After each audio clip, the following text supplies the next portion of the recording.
Hello everyone, welcome to my YouTube channel Saint Nightingale. In this tutorial video, I'm going to be showing you how I transformed this old shirt into an underbust corset shirt dress. Let's go.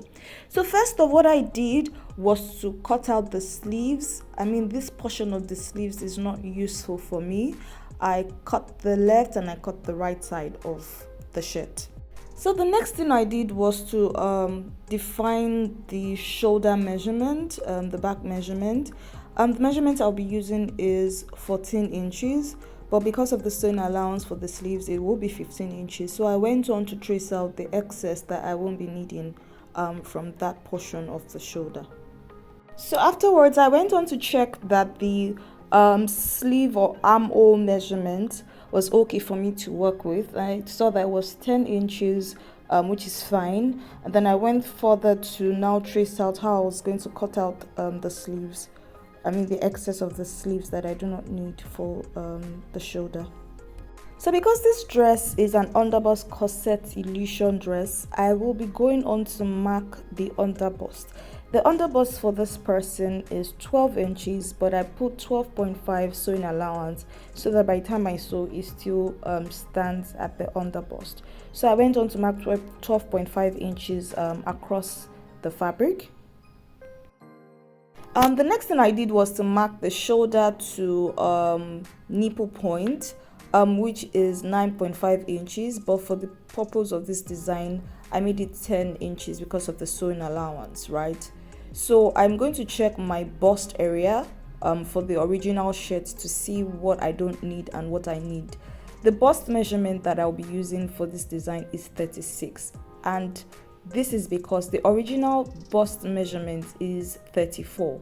But because this dress is going to be a side zip dress, in order for it to be easy to be worn, I decided to add an extra inch, or rather add 2 inches rather to the measurement. So rather than sew a bust measurement of 34 inches, I went on to sew a bust measurement of 36 inches. So it gives the person enough room when wearing this dress.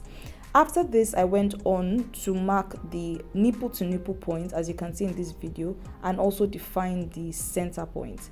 So after doing that, I picked my curve ruler to trace out the nipple point that I had marked up and connected it to the underbust markings. Remember, the nipple point that I had marked from the shoulder is 10 inches, and the measurement for the underbust that I used is 12.5 inches. So I'm connecting it so it gives me that dot.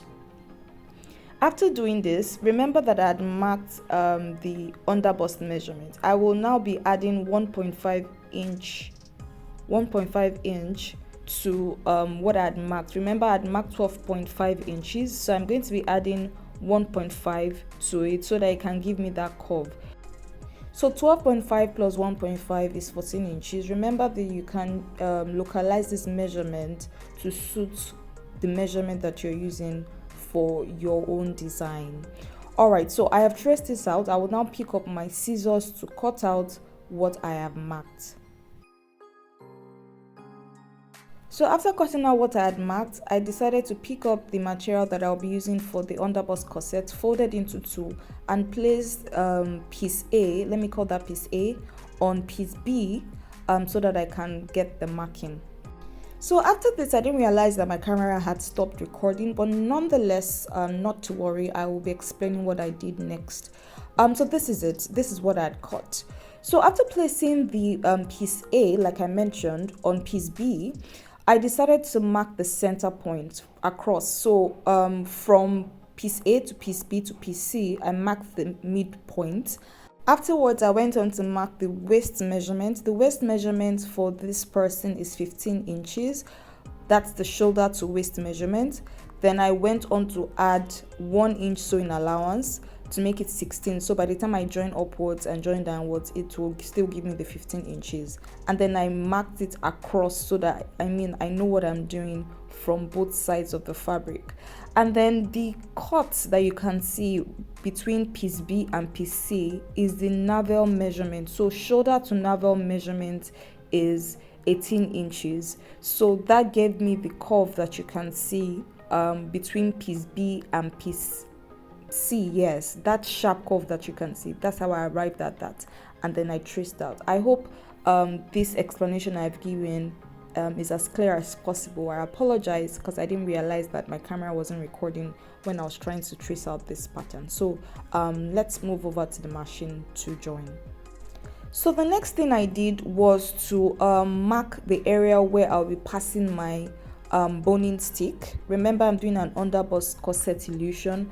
I'm using a boning stick so that by the time this dress is worn, it will stand firm in front.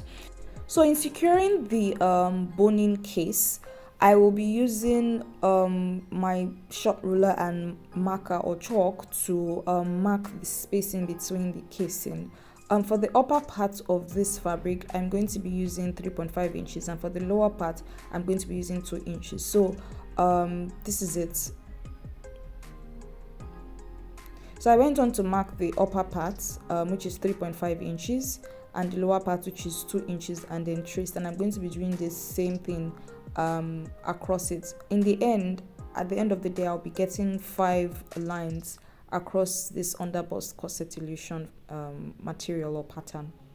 So I went on to use the same measurement as well for both the left side and right side of the fabric. So up next, I went on to now place the material, which is the shirt material that I'll be using to that I'll be using for my boning case. So first of all, I sewed it down and then flipped over to sew it. I used 1/2 inch sewing allowance to achieve this, and I'm going to be doing the same method across the fabric. At the end of the day, this is what we got. I now went on to pass the boning stick into the fabric. So first off, you measure what you'll be using. Remember, 1/2 inch sewing allowance at the up and the bottom part. I cut it and then I picked my paper tape to secure the edges so that it's not piercing into the skin of the person. I'm going to do it for the top part and for the bottom part. So this is it. I'm showing you how I placed the paper tape into the fabric. I've done that. Now I'm going to now pass it into the casing. So I'll do this simultaneously across, and then I'll take this to the ironing board to iron out. What I did next was to sew out the sleeves. I used 1 inch sewing allowance where the elastic will be passing in to create my puff sleeves. Remember, I'm doing puff sleeves for this fabric or for this design. Then I went on to join the back. Remember, I'm doing the same pattern for the front and the back, just that it won't be having the corset casing or the corset illusion at the back. It will just have that plain material that corresponds with the pattern in front. So I joined that part, and I would also be joining the bottom part. When I joined this, I started with the first part. Placed the center part to match and sewed the first part so that I can get an equal V, inverted V or the V shape very well. So I flipped to the other side, as you can see in this video, so that I can sew equally. Remember, you want your pattern to be as smooth as possible and seamless as possible. So I would advise you try out this method. Try from the half part first, the point where is the middle point to the edge, and then continue or complete it that way. So I went to the ironing board and I steamed that part to make it flat, and I'm going to be joining this again in front. Remember, you start halfway down and then complete it from the edge back to the midpoint, and this is what we have. So I'm going to be showing you how I joined the elastic. I picked my material, which is 16 inches wide when folded into 2, which will give us 32 inches. So I used 32 inches long material to achieve the puff. Then I picked up my elastic. The round sleeve measurement is 9 inches, but I cut my elastic into 8 inches because it stretches. That's how I get the amount of elastic that I use whenever I'm sewing. So if the measurement is 9 inches, I make the elastic 1 inch long, 1 inch rather shorter, and even factoring the sewing allowance, which would be about half an inch. At the end of the day, it's 7 inches. So the elastic can stretch up to that point and it won't be tight. So remember, 9 inches for this round sleeve measurement. I cut out 8 inches, factoring in the sewing allowance, which at the end of the day, the elastic will now be 7 inches long. So I picked up my safety pin now and I began passing the elastic into the fabric, so that I do not run at a loss. I mean, passing the elastic and everything is in the fabric. I would be using the safety pin to secure the first edge that has entered into that part of the sleeves. As you can see now, I used the bobbin pin to secure that, so that it doesn't go. I don't have everything running into the portion of the fabric. So I'm going to be sewing that part. As you can see in the video, I've sewn that part and I'm now going to be connecting it to the fabric. Remember, it's a puff sleeves, so as I'm sewing, I'm pleating across it, and this is what you have. Let's see. Like I always say, voila, here you go. So I'm going to be showing you what this turned out to be. I made the dress out of my husband's old shirt, and I'm going to be showing you what this looks like eventually. And here we go. So this is it. Isn't this lovely? I mean, turning out an old shirt into this, who would know? No one would know eventually. And this looks so lovely. You can see how full the puffs are. You can see the underbust corset illusion. You can see the side zip as well. I mean, I used the side zip because there's no opening at the back. Which is why I said the measurement has to be as free as possible, so when worn it to be easy to wear for the person. I was just very motivated to strike these poses. What are your thoughts? Let me know in the comment section. Share, like, comment, and most importantly, subscribe. Do not forget to watch my other tutorial videos. From me to you, it's bye-bye. Keep creating magic.